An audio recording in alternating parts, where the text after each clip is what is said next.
కల్కి సినిమాని 3Dలో చూడాలన్నా 2Dలో చూడాలన్నా వద్దనే డౌట్ అవసరం లేదు. 110% చూడొచ్చు. సూపర్ ఉంది. ఫ్యామిలీతో పోయి చూడొచ్చు. నేను పొద్దుగాల 3Dలో చూసినా, మళ్ళీ పోయి 2Dలో చూసి వచ్చిన. అందుకే రెండింటికి కంపారిటివ్లీ నాకు ఏది బెటర్ అనిపించిందో అది మీకు ఎక్స్ప్లెయిన్ చేసే ప్రయత్నం చేస్తా. ఫస్ట్ ఆఫ్ ఆల్ మ్యాక్సిమం మంచి థియేటర్ సెలెక్ట్ చేసుకొని అందులో 3D చూసే ప్రయత్నం చేయర్రి. ఎందుకంటే 3Dలో చాలా మంచిగా ఎఫెక్ట్స్ అన్నీ కనబడుతున్నాయి. మెయిన్గా 3Dలో ఫస్ట్ పాయింట్ ఏంటంటే గన్ షాట్స్ ఉంటాయి కదా, ఆ గన్ షాట్స్ అన్నీ ఇందులో ఏంటంటే laser kind of red colour laser, blue colour laser అట్లున్నాయి కదా, అవి 2Dలో పెద్దగా కనబడతలేవు, 3Dలో మంచిగా కనబడ్డాయి. అట్లనే బ్యాక్గ్రౌండ్ అనేది 2Dలో వచ్చేసరికి ఏదో యానిమేషను, కార్టూను ఆ టైప్లో కొన్ని బ్యాక్గ్రౌండ్స్ కనబడుతున్నాయి. ఇది వరల్డ్ బిల్డింగ్ చేసినప్పుడు దూరం నుంచి చూస్తా అంటే వెనకాల బ్యాక్గ్రౌండ్లో కనిపిస్తున్న కొన్ని విజువల్స్ అన్నీ కూడా ఏదో యానిమేటెడ్ గ్రాఫిక్స్ 2D అదేంది మన కార్టూన్ ఆ కైండ్లో కనబడుతున్నాయి 2Dలో. అదే 3Dలో చాలా బాగా అనిపిస్తుంది. వరల్డ్ బిల్డింగ్ అంతా కూడా మంచిగా అనిపించింది. స్టార్టింగ్లో వచ్చే యాక్షన్ సీక్వెన్స్లు కావచ్చు, సెకండ్ హాఫ్లో వచ్చే యాక్షన్ సీక్వెన్స్లు కావచ్చు, ప్రతి సీన్లో చాలా సీన్లలో 2D కన్నా 3Dలో ఇవన్నీ బ్యాక్గ్రౌండ్ అంతా కూడా మంచిగా అనిపించింది. మూడోది రోడ్లు, కొండలు, గుట్టలు అవన్నీ దూరంగా కనిపించేటివన్నీ అట్లాంటివన్నీ కూడా 3Dలోనే మంచిగా అనిపించినాయి 2Dలో కంటే. ఆ వరల్డ్ అంతా కూడా 2Dలో కంటే 3Dలో మంచిగా ఉంది. ఈ 2Dలో వచ్చేసరికి మనకి స్క్రీన్ అంతా డస్ట్గా కనబడుతున్నట్టుంది కదా, ఆ వరల్డ్లో గాలంతా పొల్యూట్ అయిపోయింది అంటే అంత ఫ్యూచర్లో 2898 గాలంతా పొల్యూట్ అయిపోయింది అన్నట్టుగా, వాటర్ లేదు, గాలి పొల్యూట్ అయిపోయింది అన్నట్టుగా ఉంది కదా. కాబట్టి ఆ డస్ట్ అంతా కూడా 2Dలో అంతా డస్ట్గానే కనబడుతుంది, స్క్రీన్ డల్ కనబడుతుంది. అదే 3Dలో వచ్చేసరికి అది డస్ట్ తిరుగుతున్న ఫీలింగ్లో అదంతా ఒక ఆ ప్లజెంట్ ఆ వరల్డ్లో మనం ఉన్నట్టుగా ఫీలింగ్ వచ్చింది కాబట్టి అదంతా డస్ట్గా అనిపించలేదు, ఆ వరల్డ్లో కూర్చున్నట్టుగా అనిపించింది. ఇక నెక్స్ట్ సెకండ్ హాఫ్ యాక్షన్ సీక్వెన్సులు, సెకండ్ హాఫ్ మొత్తం యాక్షన్ సీక్వెన్స్ తోటి నడుస్తూ ఉంటుంది.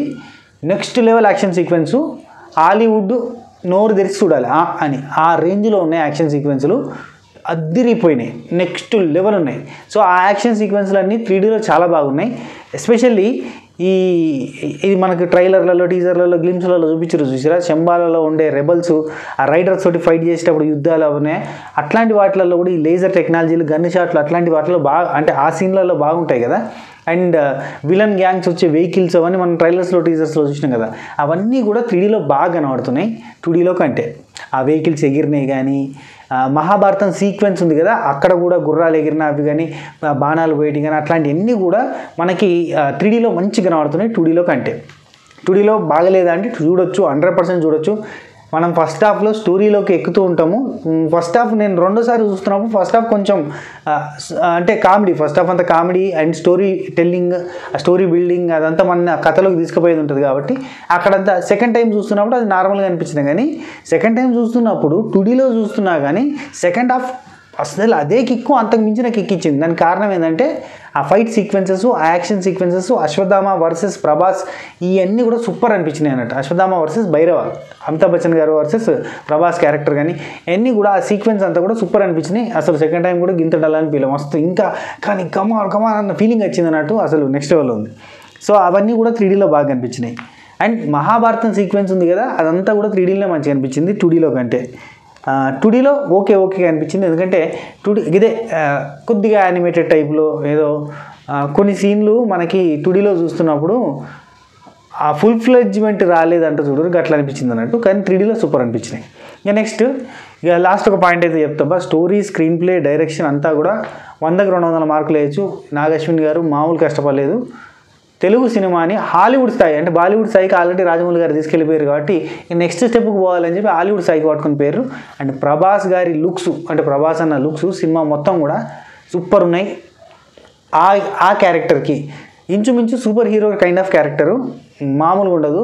ఆ ఫైట్లలో అదంతా అదంతా టెక్కీ లాగా ఉంటుంది. సో ప్రభాస్ అన్న ఆ లుక్స్, ఆ బాడీ, ఆ కట్అవుట్ ఆ ప్లేస్లో ఇంకెవరిని పెట్టినా సెట్ కాదేమో అన్న ఫీల్ 100% ఉంది. అది ప్రభాస్ గారికే సెట్ అయ్యే క్యారెక్టర్ అన్న ఫీలింగ్ వచ్చింది. నెక్స్ట్ ఇక CG వర్క్ అదంతా కూడా హాలీవుడ్ రేంజ్లోకి తీసుకుపోయారబ్బా, చెప్పొద్దు. ఇక హాలీవుడ్ రేంజ్ దాంతో కంపేర్ చేయాల్సిన అవసరం లేదు. మనది కూడా తోపు తురుంకాన్ సినిమా ఇండస్ట్రీ అయిపోయింది, Telugu film industry, no doubt at all. ఇట్లాంటి డైరెక్టర్లు ఇంకో ఇద్దరు పుట్టిరండి. ఆల్రెడీ హనుమాన్ దంచి కొట్టింది, బాహుబలి, RRR మామూలుగా లేదు.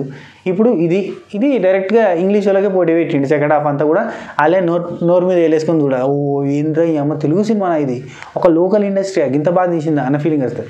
ఇది మనం చాలామంది ఈ గెటప్లో అబ్బో ఇవో చూసి టీజర్లలో గ్లిమ్స్లలో హాలీవుడ్ సినిమాలకు కంపేర్ చేస్తూ, ఈవెన్ నేను కూడా అలిటా బ్యాటిల్ ఏంజల్లో ఇట్లాంటి సీన్లు ఉంటాయి అని కొన్ని అనుకున్నాం కదా, అది ఏది కంపేర్ చేయడానికి కూడా ఉండదు. సినిమా చూసి వచ్చిన తర్వాత సప్పుడు అంత అంటే కొత్త స్టోరీ, కొత్త వరల్డ్ బిల్డింగు, కొత్తదనం, అంతా కొత్తదనమే, ప్రతి దగ్గర కొత్తదనమే ఉందబ్బా, మామూలు కాదు. చూసిన ఫీలింగే రాదు. ఏదైనా హాలీవుడ్ సినిమాలు బాగా చూసేటోళ్ళు వీటిని కంపేర్ చేసినట్టు. అసలు ఇండియన్ మైథాలజీ ఒక వండర్. ఆ వండర్లోంచి కొన్ని క్యారెక్టర్స్ని తీసుకొని చేస్తే ఎట్లుంటుంది, సైఫైగా తీస్తే ఎట్లుంటుంది, ఫ్యూచరిస్టిక్గా తీస్తే ఎట్లుంటుందో మన ఊహలకు అందనంత అద్భుతంగా ఉంది cinema. Next interval bang second half climax.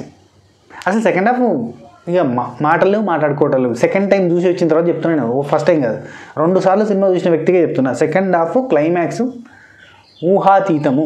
Interval bang దగ్గర నుంచి మనకి పిచ్చి పీక్స్ ఎక్కుతుంది అంతే. ఇక కమల్ హాసన్ గారి క్యారెక్టరు ఇక నెక్స్ట్ సినిమాలలో ఎట్లుంటుంది నాకు చాలా సెకండ్ టైం చూసేసరికి చాలా క్లారిటీస్ వచ్చినాయి. అండ్ నెక్స్ట్ సినిమాకి ఎట్లుంటుంది అనేది మనం ఇక అది ఊహించలేము. ఇక నాగార్జున అన్న బ్రెయిన్లోకి వెళ్ళి పుట్టాల్సిందే ఏదైనా ఉడితే. ఎందుకంటే ఈ సినిమా రిలీజ్ కంటే ముందు ఒక 2-3 వేల థియరీలు వచ్చినాయి సినిమా గురించి. కల్కి సినిమాకి ఎట్లుంటుంది కావచ్చు, గది కావచ్చు స్టోరీ, ఇది కావచ్చు స్టోరీ. నేను కూడా 2-3 స్టోరీలు చెప్పిన. ఎవ్వాలి ఎన్ని చెప్పినా అసలు నాగార్జున అన్నది మ్యాచ్ చేయలే అంతే, ఇంకా వేరే లెవెల్ అంతే. సినిమాలో నెగిటివ్ పాయింట్స్ ఏమన్నా ఉన్నాయా అంటే 2 చెప్తా. 1-2 కొంచెం అవసరం లేని సీన్స్ లాగా అనిపిస్తాయి, చిన్నవి. అవి ట్రిమ్ చేసినా ఓకే, చేయకపోయినా ఓకే. అది ఇక దాని గురించి చెప్పాల్సిన అవసరం లేదు, అది ఎందుకంటే అవి కొట్టకపోతాయి అసలు సినిమా టోటల్లో. చిన్న సీన్స్. అండ్ ఇంకోటి మ్యూజిక్లో పాటలు. ఆ పాటలు మాత్రం ఏమో మరి అది బాలీవుడ్కి సింక్ ఎలాగ చేయాలని చేసిరేమో, మన తెలుగు కైండ్ ఆఫ్ సాంగ్స్ లాగా అనిపించలేదు. నెక్స్ట్ ప్లస్లో ఇంకోటి చెప్పాలి, ఆ హోలోగ్రామ్ టెక్నాలజీ అని మనకి యానిమేషన్ సిరీస్లో చూసినా ఆ హోలోగ్రామ్ టెక్నాలజీ. ఆ టెక్నాలజీని సినిమాలో 2-3 సార్లు వాడతారు, నెక్స్ట్ లెవెల్గా ఉంటుంది. అది వాడిన ప్రతిసారి మస్త్ అనిపిస్తుంది. ఇక 1 కాదు 2 కాదు ఎన్ని రకాలుగా తీసుకున్నా కానీ సినిమా సూపర్. నాకు బాగా నచ్చింది, విపరీతంగా నచ్చింది. 2 సార్లు చూస్తే 2 సార్లు నచ్చింది, అది రైట్. ఎందుకంటే 2 సార్లు బోర్ కొట్టలే, ఇంకా కిక్ ఇచ్చింది, మస్త్ అనిపించింది. ఎండి టైటిల్స్ పడేదాకా కూడా అక్కడే నిల్చొని చూసిన నేను 2వ కూడా.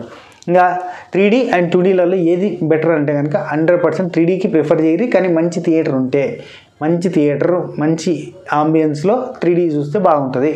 లేదు మన లోకల్ థియేటర్ పోయి 3D చూస్తుంటే గుడి కనబడుతుంది, ఏంద్రా ఇంత చీకటి తీసిందని చెప్పి మళ్ళీ మనం ఫీల్ అవుతాం. అట్లా ఉండద్దు అంటే మంచి థియేటర్ పోయి చూడరు, 3D చూసేది ఉంటాయి. 2D ఎలా చూసినా ఓకే, ఇది మ్యాటర్. వీలైతే అంటే ఫ్యామిలీతో పోవచ్చు, 100% పోవచ్చు, 200% పోవచ్చు, 300% పోవచ్చు. ఫ్యామిలీతో పోయి చూసే అద్భుతమైన సినిమా. ఇది మ్యాటర్ భయ్యా. ఈ వీడియో మీకు నచ్చినట్టయితే లైక్ చేయరి, షేర్ చేయరి, కామెంట్ చేయరి, సబ్స్క్రైబ్ చేసే ప్రయత్నం చేయరి. ఉంటా, take care, Tata, by by, నమస్తే.